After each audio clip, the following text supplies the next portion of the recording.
Les vagues de l'océan Atlantique les rejettent inexorablement sur les plages où ils viennent s'entasser sur des centaines de mètres. Des milliers de vêtements portés autrefois chez nous en Occident finissent leur vie ici et polluent toute la côte. Jusque dans le centre d'Accra, la capitale, cette dune artificielle ne cesse de croître depuis 15 ans. Haute de 20 mètres, elle est en grande partie composée de ces vêtements abandonnés, devenus le cauchemar des riverains. Regarde tout ça. On n'en a pas besoin, ça ne nous sert à rien. Sous leurs pieds, de vieux habits de marque américaine ou européenne qui affectent aujourd'hui leur santé. Ça, c'est un jean de la marque Boss. Et là, regarde, c'est un autre jean. Tout ce que vous voyez autour, nous le brûlons. Nous le brûlons encore et encore, mais il y en a toujours plus. Ça nous rend malades, ça donne de la fièvre, des maux de tête et beaucoup d'autres choses. Les fumées de ces feux sont probablement toxiques, même si aucune étude scientifique n'a jamais été réalisée ici. Alors, d'où viennent ces vêtements? Chaque jour, le pays en reçoit 160 tonnes par bateau. Ce sont en fait des vêtements usagés qui ont été donnés à des associations en Europe ou aux États-Unis, mais dont plus personne ne veut dans les pays développés. Des entreprises internationales de recyclage les envoient ici finir leur vie.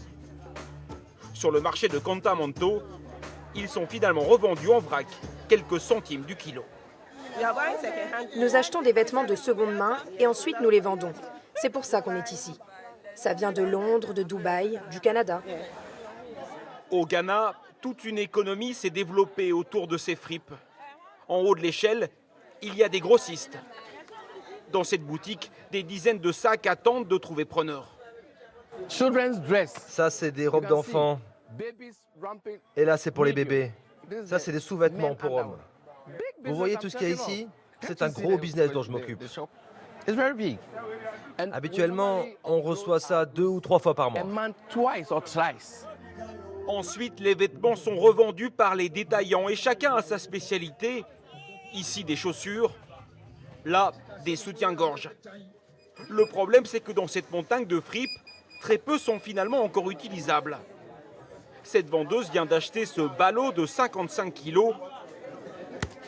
Malheureusement pour elle, à l'intérieur, c'est une déception. Ça, c'est poubelle, ça aussi, poubelle. Tout ça, ça ne vaut rien. Ce t-shirt, vous voyez, on ne peut pas le vendre. Personne n'achète ça. Et à la fin de la journée, je suis perdante. Et donc des montagnes de vêtements partent à la décharge. Plus de 70 tonnes sont jetées chaque jour sur ce marché. Une catastrophe écologique. Cette Américaine a monté une fondation pour tenter de comprendre l'impact de cette pollution textile. Vous pouvez voir que ces vêtements se confondent avec la nature. Ça crée un désastre environnemental. Essayer de retirer ça du sable est presque impossible. Ça va prendre des années pour que ces vêtements se dégradent. Et durant ce processus, des microfibres nocives, des toxines vont être libérées dans l'environnement. Pour cette ancienne styliste new-yorkaise, les marques occidentales sont responsables de cette pollution, mais les consommateurs aussi. Ce que les gens doivent comprendre, c'est que ces déchets rendent visible un problème qui est dans leur placard. Nous devons prendre nos responsabilités et changer notre mode de consommation. Avec l'essor du prêt-à-porter bon marché, la durée de vie d'un vêtement ne cesse de diminuer. Chaque année, c'est l'équivalent de 50 milliards de t-shirts qui sont jetés. Au moins 1 sur 8 échouera sur les plages et dans les décharges africaines.